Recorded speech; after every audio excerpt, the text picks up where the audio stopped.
Good morning, students. How are you today? I hope you are great. Today we are going to review the class about there is and there are. Remember that we use there is in singular when we have one element. For example, there is a marker.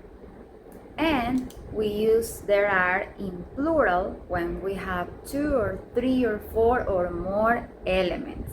For example, there are 4 markers.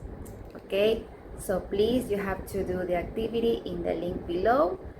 Please do your best and see you next class. Bye.